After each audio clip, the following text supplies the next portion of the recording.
लालपुर नाम के एक गांव में मोहन नाम का किसान अपने पत्नी के साथ रहता था।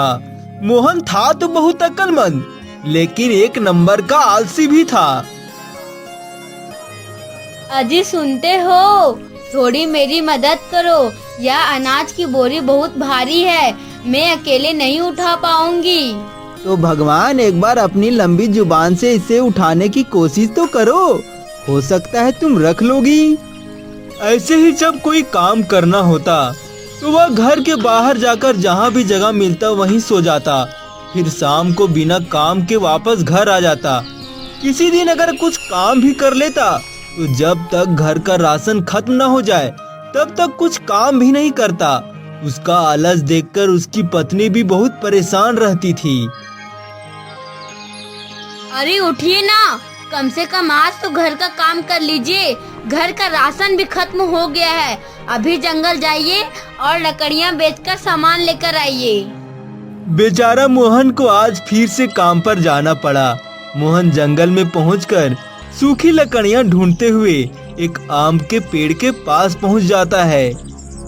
वाह भाई, कितना छाया है यहाँ पे, कितना सुंदर पेड़ है, कितना अच्छा हवा चल रहा है। यहाँ तो सोने में मजा आ जाएगा। और वैसे भी तो लकड़ियाँ काटने के लिए पूरा दिन बचा है। इतना दूर चलकर आया हूँ, थोड़ा सा सो ही लेता हूँ। मोहन वही पेड़ के नीचे सो जाता है। देखते ही देखते शाम हो जाती है। तभी उस रास्ते से एक महात्मा जी आ रहे होते हैं। महात्मा जी बहुत दूर से आ रहे थे, इसलिए उन्हें प्यास भी लगी थी। महात्मा जी ने बहुत ढूंढा, लेकिन उन्हें आसपास पानी नजर नहीं आई। आगे चलकर उन्हें सोए हुए मोहन दिखे। मोहन के मुंह पर मच्छर बैठे थे, लेकिन वो भी कहाँ हिलने वाले थे। भाई आप कौन है और इस तरह अकेले जंगल में सोए हुए हैं? अब थोड़ी देर में अंधेरा होने वाली है। मोहन आलस में इतना चूर था कि महात्मा को देखकर भी सोए रहा और कहने लगा, प्रणाम महात्मा जी, आप अपना काम बताइए और यहाँ से चलते बनिए, हमें आराम करने दीजिए।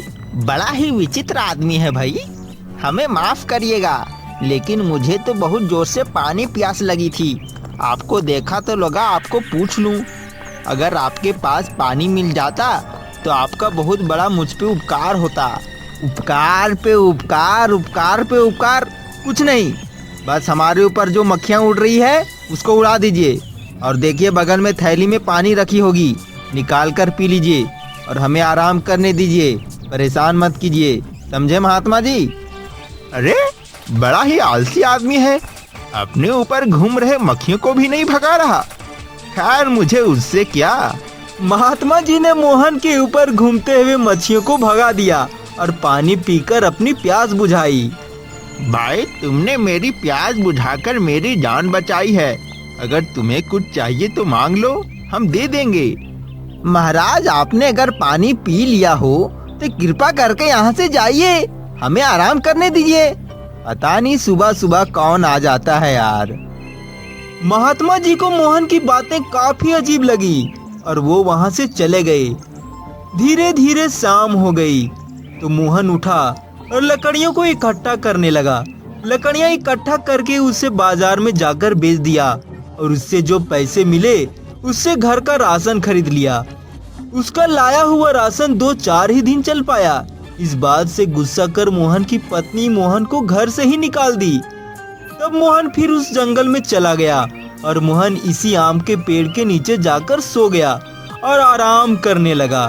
और किस्मत का करिश्मा भी ऐसा था कि वही महात्मा जी उस रास्ते से बाजार जा रहे थे। उन्होंने देखा वह आदमी फिर उसी पेड़ के नीचे सोया हुआ है। आखिर कैसा इंसान है भाई। अरे बेटा तुम उठो, मैं तुम्हें एक ऐसी चीज दूंगा जिससे तुम्हें जिंदगी भर काम करना ही नहीं पड़ेगा। महात्मा जी की ऐसी बात सुनकर मोहन तुरंत उठकर खड़ा हो गया। क्या सच में ऐसा हो सकता है महाराज जी?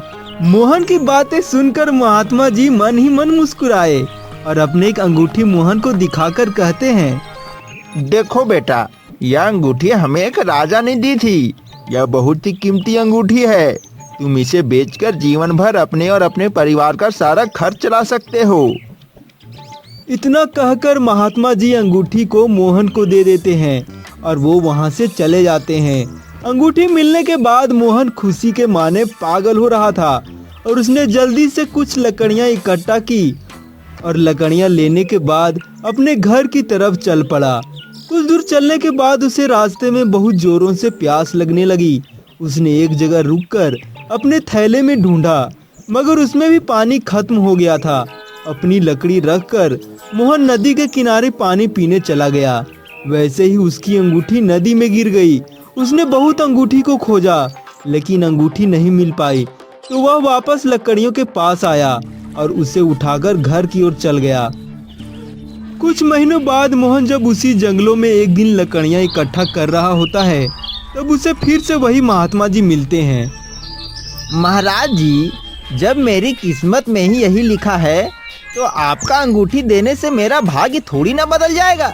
और वैसे भी वह अंगूठी तो नदी में गिर गई। नहीं महाराज जी, मेरे पास जो कुछ भी है मैं उसी में संतुष्ट हूँ। अगर ऐसा ही बात है तो ठीक है, मगर एक बात याद रखना, जो जितना ज्यादा मेहनत करता है उसे उतना ही मीठा फल मिलता है। और अपना आलसीपन छोड़ो और मेहनत करो, मेहनत। इतना कहकर महात्मा जी वहाँ से चले गए। महात्मा जी के जाने के बाद मोहन ने भी अपना लकड़ी का गट्ठा उठाया और बाजार की ओर चला गया। उसको महात्मा जी की कही हुई बात याद थी। उसने ठान लिया था कि अब मैं आलसपन छोड़कर बहुत मेहनत करूंगा। मोहन ने अपनी लकड़ियों का गट्ठा बाजार में बेचकर बाजार से एक मछली खरीदकर घर ले आया। मोहन मछली ले जाकर अपनी पत्नी को दे दिया और जब उसकी पत्नी मछली को बनाने के लिए मछली को काटी तो उसके पेट से एक अंगूठी निकली। उसने तुरंत अंगूठी लेकर मोहन को दिखाने के लिए ले गई। या देखिए, उस मछली के अंदर से एक अंगूठी निकली है। मोहन उस अंगूठी को देखकर तुरंत पहचान गया। उसके चेहरे पर मुस्कान आ गई। एक गांव में रामलाल नाम का गरीब सब्जी वाला रहता था, जो हमेशा बाजार में अपने दोस्त चंदू के साथ सब्जी बेचने का काम करता था और दोनों के पास अपना अपना एक गोदाम भी था। रामलाल की पत्नी आरती जो घर का काम करती थी और उसका बेटा रोहन जो स्कूल जाता था।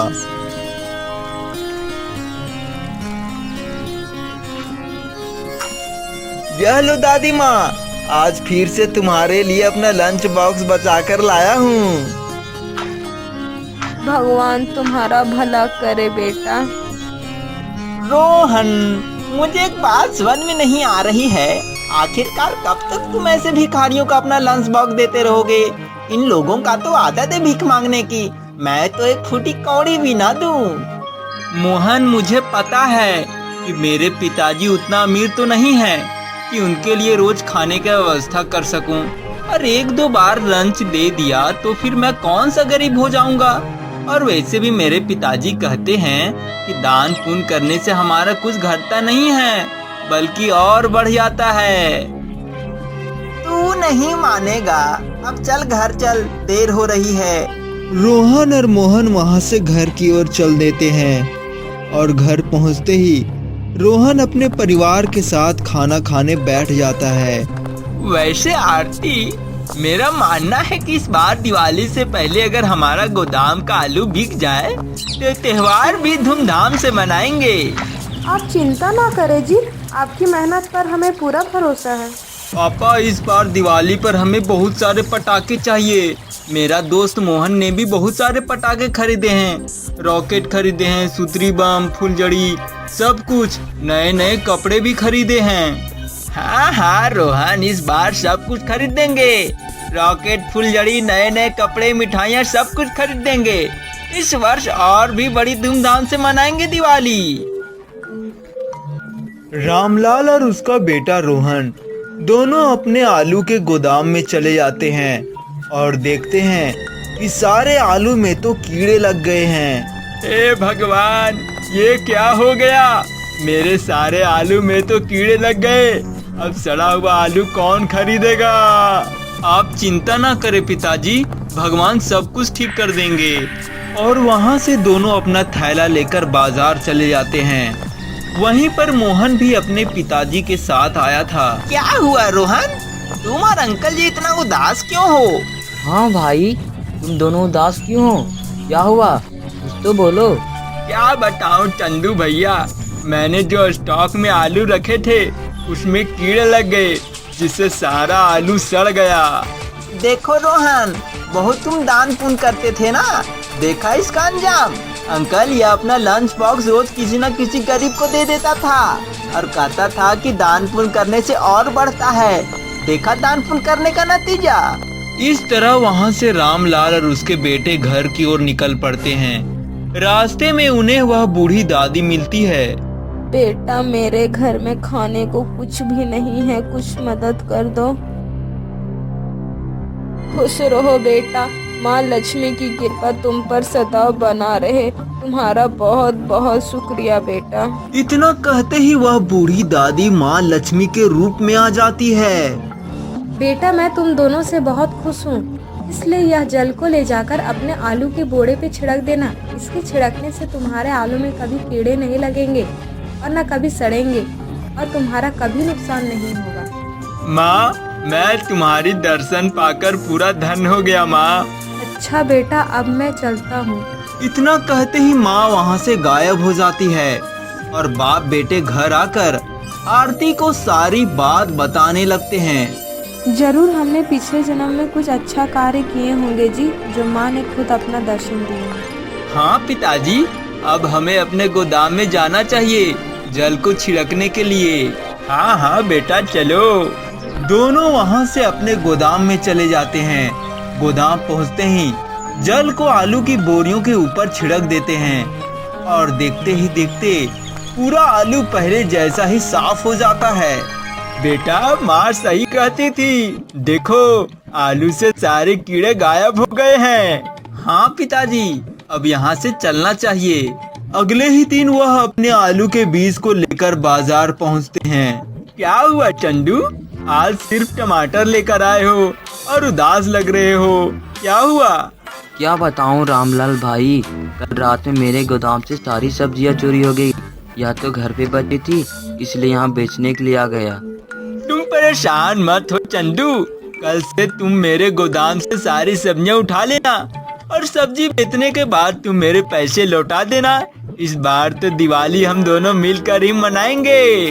पर भाई तेरे आलू में तो कीड़े लग गए हुए हैं। रामलाल उसे सारी बात बता देता है। चल चल ठीक है, अब शाम के लिए शॉपिंग भी तो करना है। बच्चों के लिए पटाखे, नए नए कपड़े खरीदना है कि नहीं। शाम होते ही रामलाल और चंदू दोनों माँ लक्ष्मी की पूजा करके बच्चों के साथ पटाखे छोड़ने लगते हैं और इस तरह माँ की कृपा से वे लोग और भी दान पुण्य करने लगते हैं और खुशी खुशी रहने लगते हैं। एक समय की बात है, सोनपुर गांव में एक भोला नाम का किसान रहता था।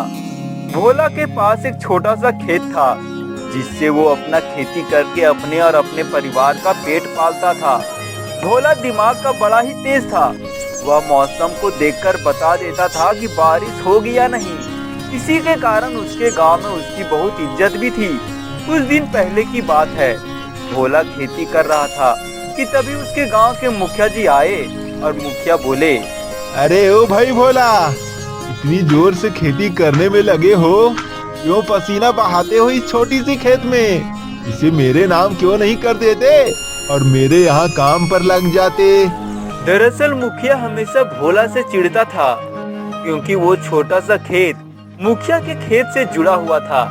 मुखिया चाहता था कि भोला के खेत को किसी तरह हथिया ले, लेकिन भोला अपना खेत किसी भी हाल में देना नहीं चाहता था। भोला ने मुखिया से कहा, हाँ मुखिया जी, मैं इसी छोटी सी खेत से तो पल रहा हूँ। अगर इसे आपको दे दूंगा तो मैं सड़क पर ना जाऊंगा। लेकिन मैं सोच लिया हूँ मुखिया जी, इस बार ऐसी फसल करूंगा कि 2 गुनी कमाई हो जाएगी। देखना मुखिया जी, एक दिन आपका वाला खेत भी मैं अपने में मिला लूंगा। हा हा। मुखिया ने जब यह बात सुनी तो वह चौंक गया और मन में बोला, अरे बाप रे बाप, ये कौन सा खेती करने जा रहा है री? मुझे पता लगाना ही पड़ेगा। ये तो सर्वा वैसे भी बड़ा चतुर है। अरे ओ भोला, लेकिन तुम खेती किसकी करने जा रहे हो? बताओ तो सही। ऐसे थोड़ी ना बताऊंगा मालिक, यह थोड़ा पर्सनल है। दरअसल जमीन मेरा कम है ना मालिक, उसकी वजह से कम हो रही है फसल। मैं रात में आकर इसका हिसाब किताब लगाऊंगा। इतना कहकर भोला वहाँ से चला जाता है। लेकिन मुखिया को तो टेंशन हो गया था, ये करेगा तो करेगा क्या।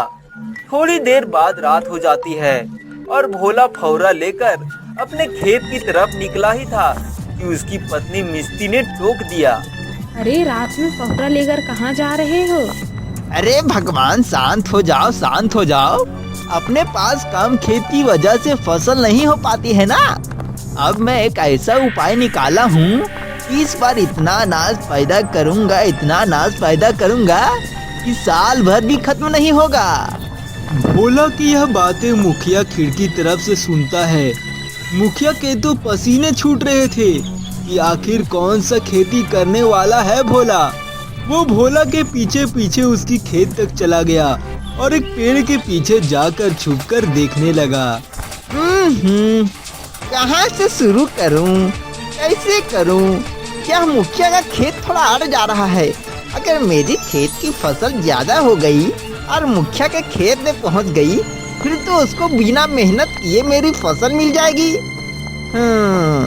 एक काम करता हूँ, कल मुखिया जी को बोलता हूँ आप अपने खेत में एक दीवार बना ले ताकि मैं अपने खेत में फसल अच्छे से कर सकूँ। मुखिया ने यह बात सुनी तो बोला, अच्छा भाई, तो ये बात है, तभी तो बोल रहा था कि मेरा खेत भी ले लेगा। अब देखना, खेती तो तू अपने खेत में ही करेगा, लेकिन फसल तो काटूंगा मैं ही। यह कहकर मुखिया वहाँ से चला गया। भोला भी कुछ देर बाद वहाँ से चला जाता है और अगली सुबह जब भोला मुखिया जी से मिलता है तो उनसे कहता है, मुखिया जी आपसे एक बात करनी थी। हाँ, लेकिन कोई भी बात करो, मैं अपने खेत में दीवार खड़ा नहीं करूँगा। ठीक है, बात खत्म। लेकिन मालिक ऐसा कब कहा मैंने? हाँ, पता है तुम यही कहते, क्योंकि खेत जो कम है तुम्हारे पास है। यह कहकर मुखिया हंसता हुआ वहाँ से चला गया और मुखिया रात में अपने खेत पर फावड़ा लेकर पहुँचा और बोला, अब देखना मेरा कमाल, मैं अपने खेत को काट के आगे बढ़ा दूंगा ताकि इस भोला को पता भी ना लगे और वो मेरे खेत में खेती भी कर देगा और मुझे इसका लाभ भी मिल जाएगा। अपने खेत को आगे बढ़ा दिया। अगली सुबह भोला और भोला के घर वाली खेत पर आई तो उसने कहा, अरे सुनिए जी, आज आपका खेत कुछ बड़ा नहीं लग रहा। हाँ मिस्ती, लग तो रहा है। लगता है भगवान ने मेरी सुन ली, जो मुझे और भी ज्यादा फसल के लिए खेत को थोड़ा बड़ा कर दिया। चलो मैं अभी इस खेत में बीज बो देता हूँ और फसल आने तक इंतजार करता हूँ। भोला ने जी भर खेती की और फसल को बो दिया। महीने निकल गए और एक दिन फसल पककर तैयार भी हो गई। पूरा खेत धान से भर गया और जब काटने की बारी आई तो मुखिया ने कहा, अरे रुको भाई भोला, इतनी जल्दी क्या है? जिस खेत में तुमने फसल उगाई है, दरअसल वो जगह मेरी है। क्या बात कर रहे हो मालिक? मैंने तो आपसे जगह मांगी नहीं थी, तो आपने बढ़ा क्यों दी? वो सब मुझे नहीं पता, इसलिए तो मैं बड़े हुए जगह का मालिक हूँ। मैंने ही खेत को आगे बढ़ा दिया था ताकि तुम्हारे खेत की जड़ें मेरे खेत में आ जाए और मुझे भी इसका लाभ मिल सके। अच्छा, तो ये बात है। लेकिन मालिक, मेरे पास खेत तो कम था, इसलिए मैंने अपने मन में विचार लाया था कि काश ऐसा हो जाए। लेकिन आपने तो सच ही मान लिया। ना मैंने आपको खेत बढ़ाने को कहा था और ना ही मैं आपके पास गया था, इसलिए आपका इस खेत पर कोई हक नहीं है। आपकी खेत की सीमा जहाँ तक है वहीं तक आपका खेत है, समझे मालिक? मुखिया ने तो माथा पकड़ लिया और भोला के होशियारी के आगे अपना घुटना टेक दिया। लेकिन मुखिया हार मानने वाला में से नहीं था। वह इस बात का बदला लेने के लिए इंतजार करने लगा। एक समय की बात है, भोला बीमार पड़ गया और गेहूं के फसल की बुआई आने वाली थी। मुखिया उसी हंसी उड़ाने के लिए उसका घर चला गया और भोला से बोलने लगा, क्यों भाई, देख बेईमानी का नतीजा, पड़ गए ना बीमार। अब खेत को कौन जोतेगा? क्यों, गेहूं का बुआई का समय जा रहा है, अभी तक तुम्हारे खेत में फहुड़ा भी नहीं लगा है। मालिक, मैं क्यों भूखा मरूंगा? वो मेरे बाबूजी का खेत है ना, वो मुझे भूखा नहीं मरने देगा। ऐसा वरदान मिला है उस खेत को। कैसा वरदान? मैं क्यों बताऊं आपको, आप जाओ यहाँ से, मेरी चिंता मत करो। मुखिया का दिमाग एक बार फिर सवालों से घूमने लगा। मुखिया उसके घर से चला गया, लेकिन बाहर ही छुप गया। और जब रात हुई तो भोला के पत्नी ने भोला से पूछा, सुनो जी, बाबूजी ऐसा कौन सा वरदान दे के गए थे जो एक खेत हमें भूखा नहीं मरने देगा? अपने खेत में हल तो चला नहीं पड़ेगा, फिर ये सब कैसे?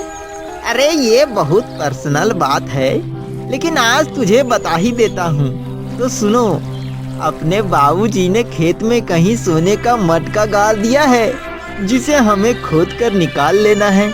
इसलिए तो मैं इस बार खेत को नहीं जोता हूँ। क्या करना है, जब इतना सोना मिल ही जाएगा तो। अच्छा, तो ये बात है, मैं तुझे इस बार भूखा ही मार दूंगा। मैं जाकर तरीके से सोने का मटका निकाल लेता हूँ और तुझे पता भी नहीं लगेगा।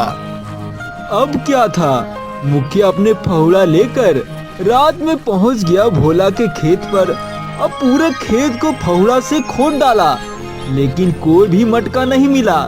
जब रात बीती और सुबह हुई, मुखिया गुस्से में गया और भोला से बोला, क्यों रे भोला, कहाँ है तेरे खेत में सोने का मटका? तूने तो कहा था मेरे खेत में सोने का मटका है, लेकिन मुझे तो मिला ही नहीं। कहीं नहीं मिला? ऐसे कैसे हो सकता है? आपने उत्तर और दक्षिण की दिशा में नहीं देखा होगा। मैं जाकर देखता हूँ। जाते कहाँ हो? हमने पूरा पश्चिम उत्तर दक्षिण दाएं बाएं चारों तरफ खोद डाला, लेकिन कहीं मिला ही नहीं। सब जगह खोद डाला?